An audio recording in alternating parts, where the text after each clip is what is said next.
Olá, aqui é Rafael, eu sou organizador do Congresso Nacional Online de Educação Canina e hoje eu tenho a presença aqui no nosso Papo Cão, uma convidada especial, a Denise Falck. Tudo bom, Denise? Oi, tudo bem, Rafael? E você? Tô bem, graças a Deus. Então, antes de a gente começar o nosso bate-papo, Dê, eu queria que você se apresentasse um pouco. Quem que é a Denise Falck hoje? O que que você faz, Dê? Bom, eu trabalho com animais, né? Especialmente cães, mas outros também. Trabalho com a parte de treinamento, é o que eu faço hoje em dia, e algumas consultorias e algumas ajudas à distância, enfim.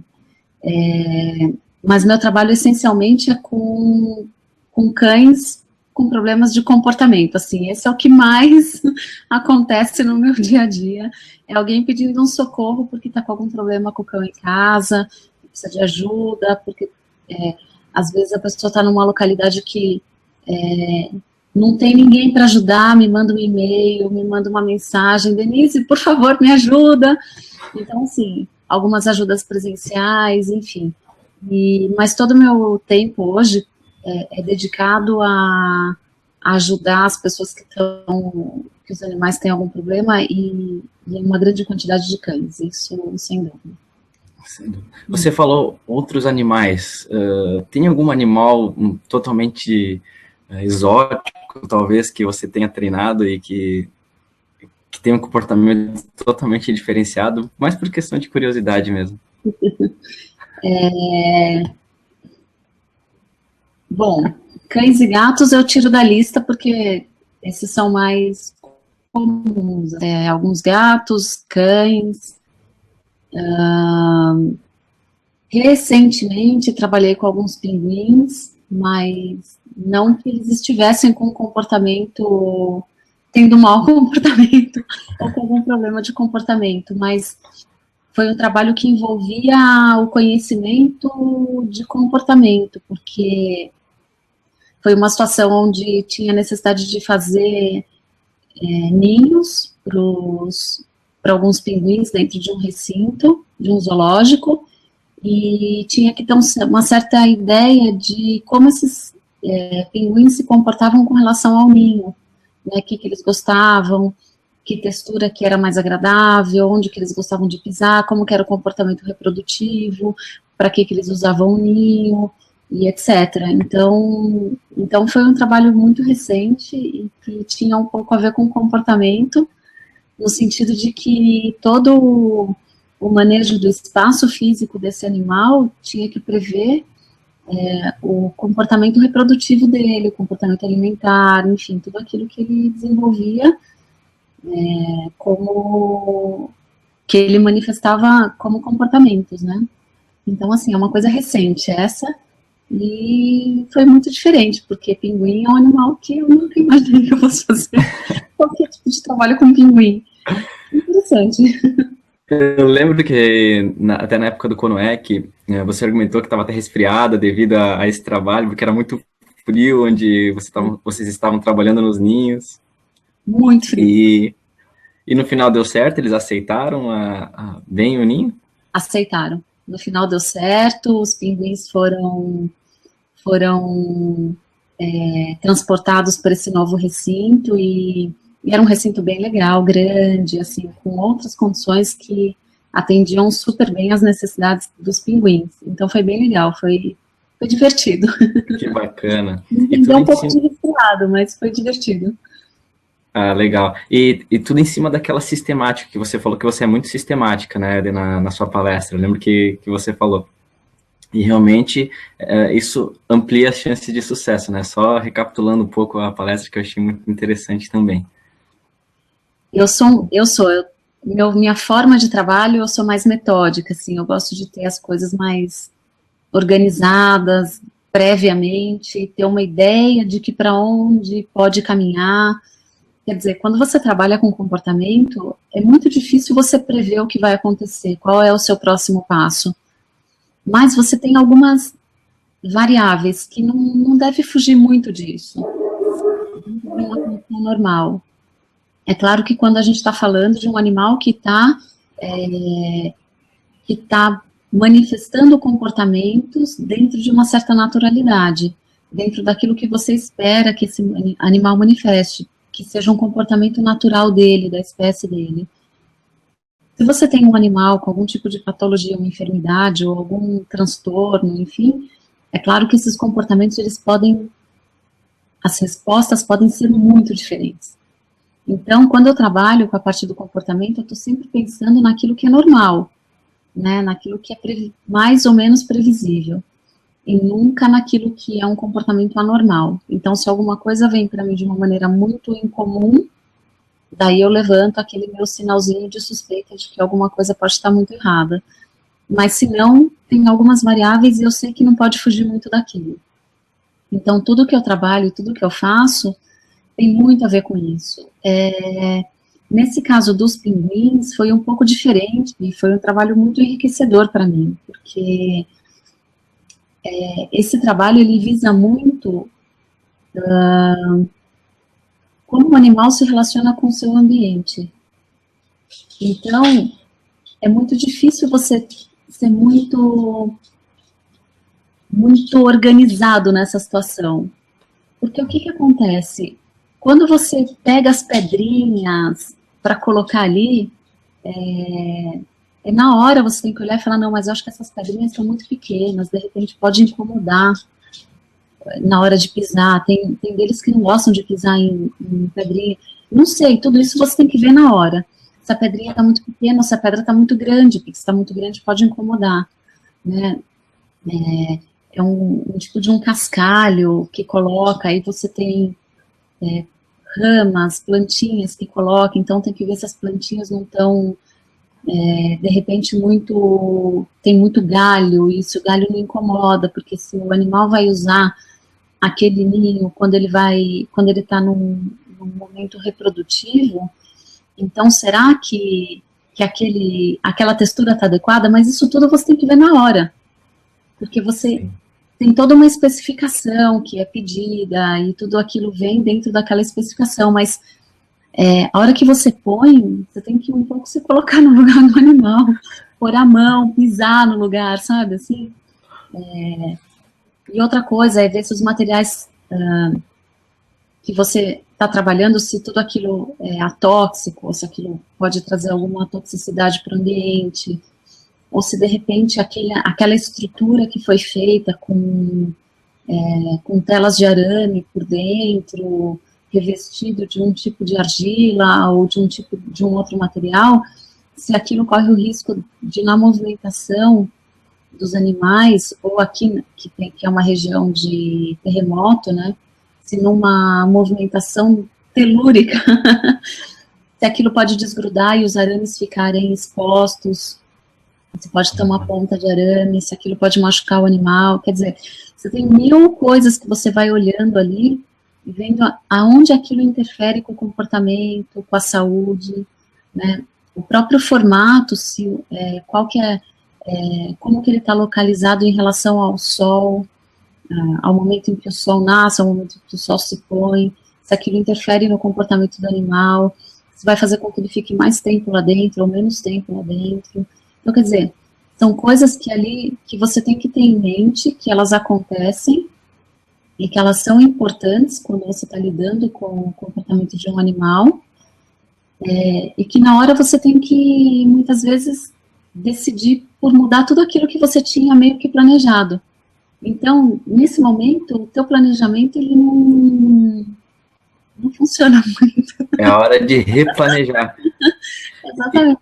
E além do comportamento, tem toda a questão da arquitetura do ambiente também, que vai influenciar. Isso é demais. Exatamente. O material que você usa, se é um material... Quer dizer, a gente tentou usar coisas muito naturais, que estão muito presentes no ambiente natural, para não fugir muito do que seria um ambiente natural para esses animais. Então, a terra, as pedras, o tipo de planta que foi usado, a maneira como os ninhos foram colocados no ambiente. Então, assim, a gente tentou simular muito uma situação real, né? Então, os pinguins são dessa região que que está o zoológico, então isso facilita porque você tem mais acesso ao material que, de repente, eles também teriam acesso na natureza.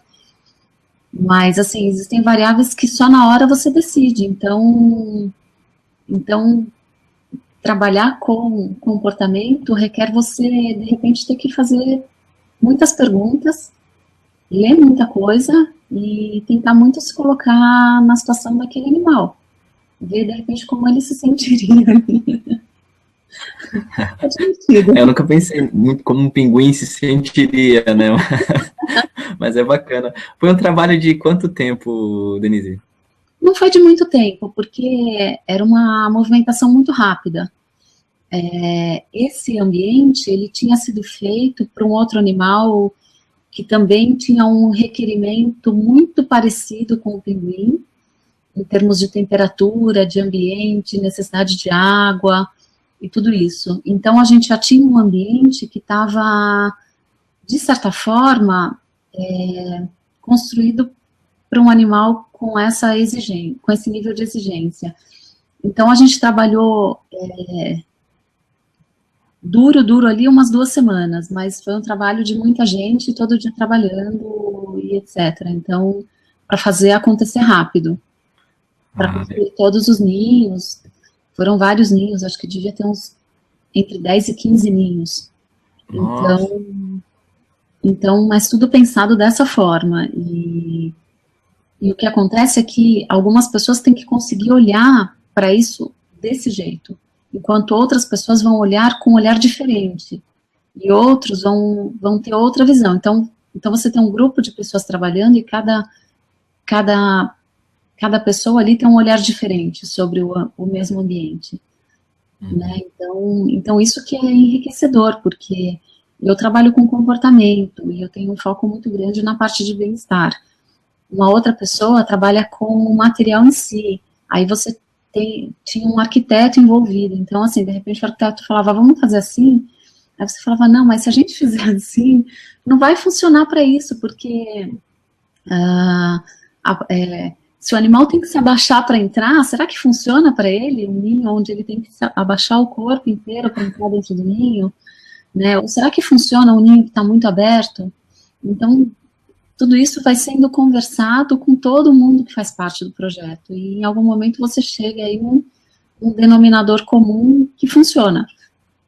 Então, é mais ou menos isso. E qual foi a grande lição, mesmo você sendo uma especialista, tendo toda essa experiência, mas a grande lição que você tirou desse trabalho envolvendo várias pessoas e um animal com comportamentos totalmente diferentes? Rafa, a grande lição é que tem horas que você tem que deixar o seu título de especialista de lado, usar o seu conhecimento, mas não o seu título. Deixar de lado, colocar a luva, as botas lá, aquelas galochas, a roupa de pedreiro, e lá botar a mão na massa, de verdade. Você tem que aprender da base. Você tem que ir lá ver como que o jardineiro vai colocar as plantas e entender o porquê que ele quer colocar desse jeito. Pegar o pedreiro que está fazendo toda a movimentação das rochas, das pedras, e que vai fazer uma base de cimento, e entender o porquê que ele quer fazer daquele jeito.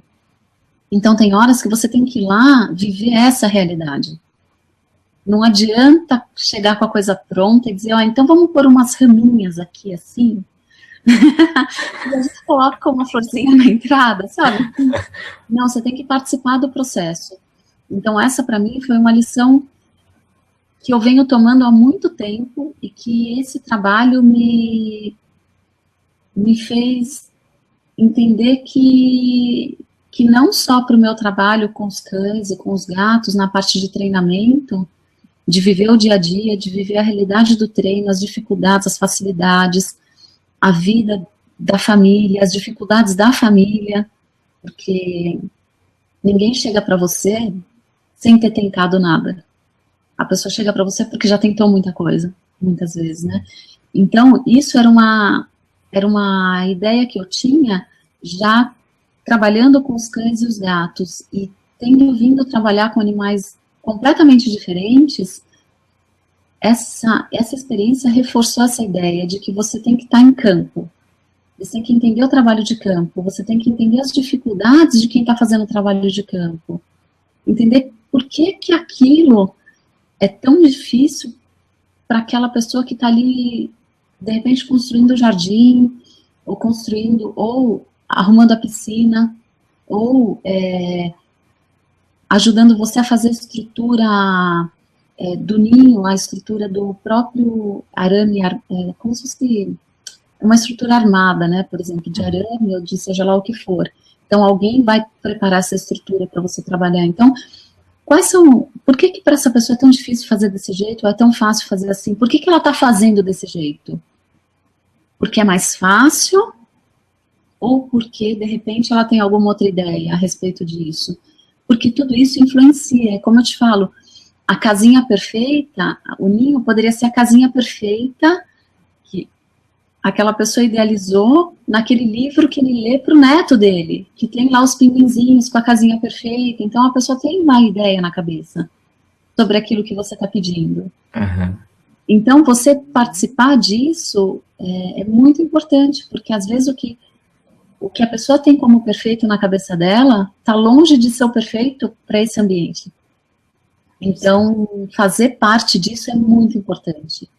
Explicar para essa pessoa que aquele araminho não pode ficar solto ali, mesmo que ele vá ser revestido por argila ou por outros materiais que foram usados, terra e tudo isso, que ele não pode ter um arame solto, porque a hora que a terra balançar e aquele pedacinho de argila cair, aquele araminho que está bem ali na portinha de entrada vai raspar no animal e pode provocar uma lesão. E essa lesão pode levar a uma infecção, e essa infecção pode levar à morte de um animal. Então, assim, precisa estar lá. Muito então, bom. Isso foi a grande lição. Legal, eu acredito que foi enriquecedor para todos, né? Com certeza. Nossa, eu acho que sim, com certeza, porque a troca de experiências ali, numa situação como essa, é muito grande. De todo mundo com todo mundo. É impressionante. É muito legal. Legal. E me disse uma coisa, como que tudo começou, assim, voltando lá no início, assim, como que você decidiu, vou trabalhar com treinamento, com cães, com animais, como que foi plantada essa sementinha? Então, olha, é muito interessante, porque eu não decidi. Meu marido decidiu por mim. Caramba! É uma história, eu vou simplificar um pedacinho da história, mas só para chegar no ponto onde meu marido disse, por que você não vai fazer isso? Por favor, compartilha, tô morrendo de curiosidade. Bom, eu trabalhava numa empresa, trabalhei um pouco mais de 20 anos dentro do universo corporativo, tinha uma carreira dentro desse universo, numa área internacional, lidando com uma commodity, né? As commodities são café, açúcar, soja, esse tipo de coisa. Uhum. Então, eu trabalhava com uma commodity dentro de uma empresa há muito tempo, tinha uma carreira e estava inserida em um contexto internacional e tudo isso. E estava muito cansada, estava muito sem perspectivas do que eu queria e muito infeliz com a minha realidade profissional. Não tem nada a ver com a carreira, aquilo que de repente você está disposto a fazer, a chegar na sua casa Desculpa, e ele falhou um pouquinho aqui a conexão, tu pode repetir essa última parte onde você falou que estava infeliz e tal, com a sua carreira? Exatamente, eu estava muito infeliz com o resultado do meu trabalho. Com aquilo que você chega em casa no final do dia e fala, nossa, hoje eu fiz isso, nossa, hoje eu fiz aquilo. Então, eu não tinha muito mais desafio profissional para mim, nada que me desafiasse, que fizesse com que eu chegasse no final do dia e falasse, nossa, hoje o meu dia, não sabe o que aconteceu no meu dia hoje. Isso ser divertido, não ser estressante. Sabe, não sei, nossa, você não sabe o que aconteceu no meu dia hoje. Não era isso que eu queria para mim. E um dia meu marido chegou para mim e falou assim, por que você não faz isso? E me mostrou uma imagem de um trabalho com treinamento de animais e tudo isso, com adestramento. E aí eu olhei e pensei,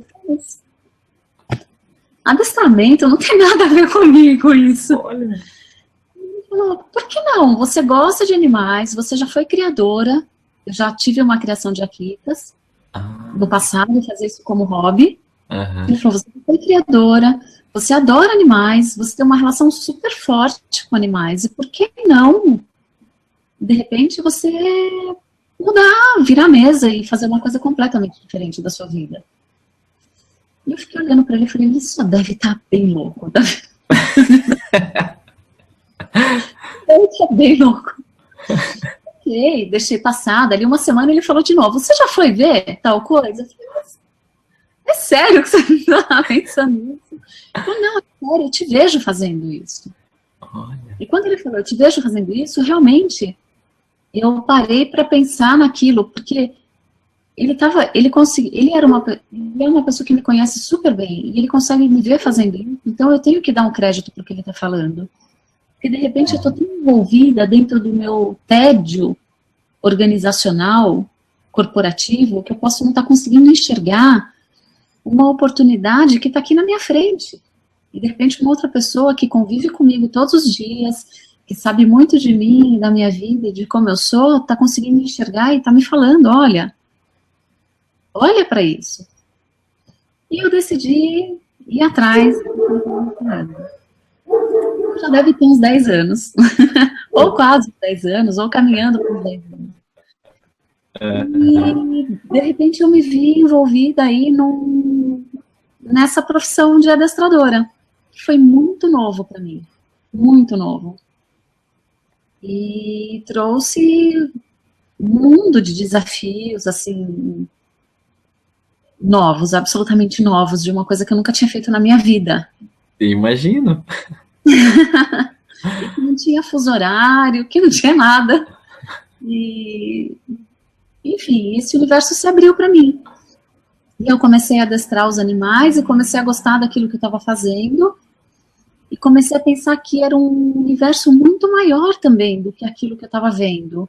E que, de repente, eu tinha um caminho aí dentro de um desafio enorme, de um grau de conhecimento que exigia aí bastante, em termos de estudar e tudo isso, que é uma coisa que eu gosto, quem me conhece sabe que eu sou uma pessoa bem dedicada aos estudos. Então me criou uma perspectiva diferente na vida, assim, profissionalmente falando, e pessoalmente falando também. Porque é um trabalho que requer que você seja pessoal, e não só profissional.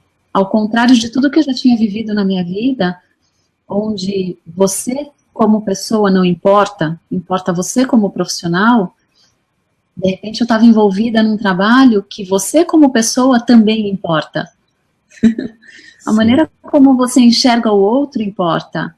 A sua generosidade importa. Então eu me vi nesse mundo. E o adestramento me trouxe para a realidade de que comportamentos acontecem o tempo inteiro. E quando a gente treina um animal, quando a gente adestra um animal, a gente está lidando com esse comportamento que acontece o tempo todo. E me fez enxergar além do treinamento por si só, né, o treinamento recreativo, o treinamento para esporte, o treinamento para educação, né, aqueles treinamentos que se faz para o cão ser bem comportado, para ele saber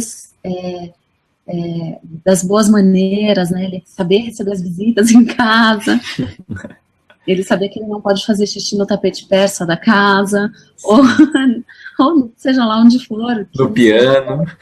No piano. Então, assim, me fez abrir os olhos para o tema do comportamento, né? O que leva esse animal a fazer isso? Então, o adestramento me abriu esse olhar. Né? Tá, eu estou treinando esse animal porque ele faz isso, mas por que ele faz isso? O que está envolvido nesse comportamento? Isso me fez ter outros objetivos de trabalho, de estudo dentro da parte do treinamento. E eu comecei a estudar o comportamento em si. E o estudo do comportamento, ele é um estudo muito desafiador. Especialmente porque agora a gente tem bastante gente já falando sobre isso no Brasil, e a gente já tem livros publicados sobre isso no Brasil, né, que são traduções de livros importantes, e também já livros de autoria própria de brasileiros que têm bastante conhecimento na área de comportamento, mas até então a gente não tinha isso. Então era muito difícil conseguir rastrear as informações e ganhar um pouco mais de conhecimento e tudo mais. Então foi muito desafiador, e para mim isso é muito importante, o desafio e a conquista, e o desafio e a conquista, que vem dos estudos e que vem do trabalho. Então eu trabalhava, eu treinava, e eu olhava para aqueles indivíduos e falava, poxa, mas por que eles estão fazendo isso? Né? E ok, a gente conseguia modificar o comportamento, mas por que a gente conseguia modificar, e por que ele acontecia, e por que na sequência seguinte um outro comportamento se manifestava? Então isso foi muito forte em mim, e eu comecei a estudar o comportamento e fui fazer uma pós-graduação em Curitiba, que estava bem longe da minha casa, em São Paulo, na época, mas eu falei, eu vou fazer, e fui. E conheci, tive a oportunidade de ter um contato mais próximo também com a área de bem-estar animal, através de professores do curso e tudo mais. E a área de bem-estar também me fez enxergar por um outro lado, né, do quanto as reações fisiológicas e o comportamento e a fisiologia e tudo isso, no final das contas, eles estão ali, né?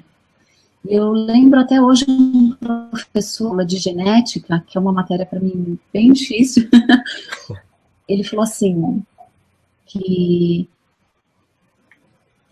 a fisiologia interfere no comportamento, mas que o comportamento interfere na fisiologia. E isso me causou uma devastação de pensamentos, porque eu falei, se o comportamento interfere na fisiologia, significa que um comportamento errado pode fazer com que um indivíduo fique doente, literalmente, que é o que acontece com o ser humano. E eu falei, puxa vida, óbvio, se acontece com a gente, claro, acontece com eles também. Né, de um comportamento que está muito errado, de repente desenvolve uma patologia. E aí, pronto, aí meu universo cresceu mais ainda. O meu Big Bang, assim, de repente o universo nasceu na minha frente, eu olhei e falei, nossa, para que lado eu vou agora? Então, Rafa, as coisas vieram acontecendo dessa forma. E de repente eu me vejo em situações que Big Bangs acontecem na minha frente. E universos se abrem na minha frente. E eu sou uma pessoa absolutamente deslumbrada dentro desse mundo, porque eu tenho muita vontade, eu tenho muita curiosidade, e eu quero muito saber o porquê de tudo que está acontecendo. Então foi assim que meio que eu cheguei aonde eu estou agora, né? Muita curiosidade, muita vontade de saber, e muita paixão também pelo trabalho. Né, essa paixão que me levou a ir treinar com chuva ou com sol, e chegou um momento que eu vi que com chuva já não resolvia muito, porque tinha dias que não dava, mas às vezes com dor, tomando, sei lá, uma dipironinha aqui, ou um resfriadinho ali, eu ia às vezes e fazia, tinha dias que eu não conseguia, mas tinha dias que eu conseguia. Mas essa paixão que me levava a observar os meus alunos e aqueles indivíduos e questionar se aquilo estava bom para eles e se não estava, ou se de repente aquele comportamento não estava bom. O que não está bom para você? Vamos tentar resolver o que não está bom.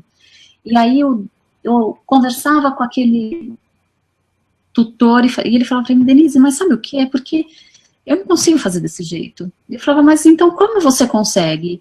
Olha, eu consigo assim, serve? Eu falei, servir não serve, mas vamos ver como que a gente resolve a situação aqui, entendeu? O fato é que a gente tem que conseguir resolver. E muitas vezes a gente conseguia chegar numa solução, de alguma forma. Muitas vezes não era a solução ideal para os dois lados, mas era muito melhor do que aquele cenário que a gente tinha. E aí eu consegui entender que o trabalho, na verdade, ele era uma grande parceria entre as três partes. Eu, o meu cliente humano e o meu aluno bicho. E quando eu entendi a importância da parceria, da amizade, e de repente, estar no lugar daquela pessoa também, não só daquele animal, mas daquela pessoa também, entender as frustrações que eles têm, as dificuldades, porque tudo isso influencia. E aí, não sei, isso é coisa no meu trabalho. Aplicar o bem-estar ao humano também, não ao humano dono do animal, e não só ao animal, sabe, assim? Uhum. Então, fazer com que os conceitos de bem-estar, eles fossem permeáveis dentro da família, eles pudessem se permear lá dentro. E eu vi que muitas vezes você consegue realmente mudar a vida de uma família, a maneira como a família até enxerga o mundo através daquele animal. Então, mais ou menos esse foi como a coisa toda se desenrolou até chegar onde está hoje. Até chegar nos pinguins. Nossa, demais. Hoje você está no Chile, né? Estou no Chile. Então, isso foi por consequência do trabalho mesmo? Não do meu trabalho, isso foi por consequência do trabalho do meu marido, mas que... Tem grande influência no seu trabalho sempre. Sempre tem. E eu sempre... Não, eu sempre vou atrás de alguma coisa. Eu chego lá e... Se eu não tiver um pinguim, eu vou ter o gato da vizinha, eu vou ter uma lhama que está ali num parque, meio que esquecida. Sempre vai ter alguma coisa para mim, não tem jeito. Com certeza. Juliana, você falou bastante da questão do adestramento, depois das especializações. Qual que é a relação, eu não sei se existe, tá? Mas gostaria até de saber a tua opinião, entre o adestrador e o especialista em comportamento. Existe diferença? Como que eles podem se ajudar, se existiu uma diferença? Sabe, eu queria saber de você sobre isso. Eu acho que, assim, formalmente não existe uma diferença, mas na prática existe uma diferença. Porque o que acontece é que o adestrador, ele tem ferramentas para modificar muitos comportamentos que estão se manifestando ali de forma, digamos assim, inadequada. Às vezes inadequada para o humano, mas adequada para o animal. Mas às vezes inadequada para os dois. Então o adestrador, ele tem essas ferramentas. E às vezes ele tem ferramentas não só para modificar um comportamento, mas para inserir novos comportamentos, para inserir atividades novas na vida de um animal. Então pensa um cão que não gosta de passear. E de repente aquele passeio seria um incremento muito bom na vida dele. Dele poder interagir fora de casa, dele poder sentir cheiros diferentes, dele poder escutar sons diferentes daqueles que ele ouve dentro de casa, sons de outros animais, porque, de repente, o universo do cão, ele é muito mais do que as 4 paredes que a gente tem dentro de casa. Né? A importância que os sons, que os cheiros e as interações têm na vida de um cão, por exemplo, é muito grande. Então, de repente, ele poder sair e experimentar isso lá fora pode enriquecer muito a vida dele. E pensa um cão que simplesmente não consegue sair para fazer um passeio. Ele tem medo da rua, ele não foi socializado para isso, habituado, então ele se assusta. Mas às vezes não é que ele tem um problema de comportamento grave aí por trás, às vezes ele simplesmente precisa que alguém ajude ele a vencer esse obstáculo. Que tem que não é uma fobia, não é um pânico, não é uma coisa complicada, mas ele tem um medo ali, e faz parte da vida dele. E, de repente, esse adestrador é a pessoa que vai lá e ajuda esse animal a vencer esse medo. de uma maneira bem legal e faz com que, de repente, esse animal ele tenha uma vida muito mais enriquecida, pelo simples fato que ele venceu o medo do passeio. Né? Então, o adestrador ele tem essas ferramentas. O que o especialista na área de comportamento tem de diferente disso? Ele tem, às vezes, o olhar para o comportamento. Então, olhar para esse cão e falar, tá, será que isso é um medo normal ou será que isso é um medo anormal? Será que esse animal tem uma fobia? Será que ele tem algum transtorno de ansiedade? Vamos dar uma geral nesse animal e vamos ver se esse medo é isolado, só está relacionado a isso, ou se ele manifesta outras ansiedades, outros medos. E, de repente, o especialista ele vai fazer o quê? Ele vai viver a vida desse animal um pouco, por algum tempo, dentro dessa casa, e entender se isso é um medo isolado ou se isso é um medo mais maior do que ele parece ser. E ele pode fazer isso com os donos, fazendo perguntas, entrevistando, querendo saber, e indo por aquele caminho que vai levar a resposta que ele precisa ter. Essa talvez, não sei se a grande diferença ou não. E também tem a questão do que um gosta de fazer e do que o outro gosta de fazer. Sim. Então, você tem um treinador que ele curte treinar um cão para esporte, ele gosta disso. Então, de repente, ele quer treinar o cão para agility, para outros esportes, e é o que ele gosta de fazer. Então, às vezes, esse treinador, ele não quer trabalhar com comportamento, porque, de repente, comportamento não é a área que ele gosta de atuar. Ele gosta de atuar no esporte, ou tem os treinadores que gostam de treinar os cães para fazer truques e fazer coisas divertidas, e não propriamente para resolver problema. E eu acho que todos eles têm um valor muito grande dentro da vida de um animal. Todos eles. Eu não acho que um seja mais importante que o outro. Eu acho que são olhares diferentes para o mesmo animal. Eu acho que, no fundo, tudo isso pode levar ao animal a um grau de bem-estar muito maior do que ele não ter. Então, eu acho que hoje a gente não tem isso formalmente dividido. Então, você não tem um treinador que... Olha, esse treinador, ele é treinador de truques, de entretenimento. Então, ele vai ensinar seu cachorro a fazer coisas muito legais. Esse aqui é o treinador que vai trabalhar com esportes. Então, o foco dele é esse. Olha, o foco daquele treinador é trabalhar problema de comportamento. Então, assim, a gente não tem essa divisão formal. Então, você vê, às vezes, um treinador de comportamento tentando ensinar um cão a fazer um truque, e às vezes ele é bem sucedido e às vezes não. Ele nunca vai ser tão bom quanto aquele treinador que só faz isso. E às vezes você vê aquele treinador que gosta de fazer um truque, de repente tentando resolver um problema de comportamento. E às vezes ele até consegue mais ou menos, mas talvez ele nunca seja tão bom quanto aquele treinador que se especializa nisso. Agora, todos eles têm uma importância enorme, porque o cara que ensina o animal a desenvolver os truques, muitas vezes ele está ensinando o animal aspectos de cognição que são super importantes para a vida dele. Sabe? Então, de repente, aquele animal que não sabia que ele podia rolar e de repente, fazer um comprimento, ele aprende isso, tem reflexos fisiológicos para ele.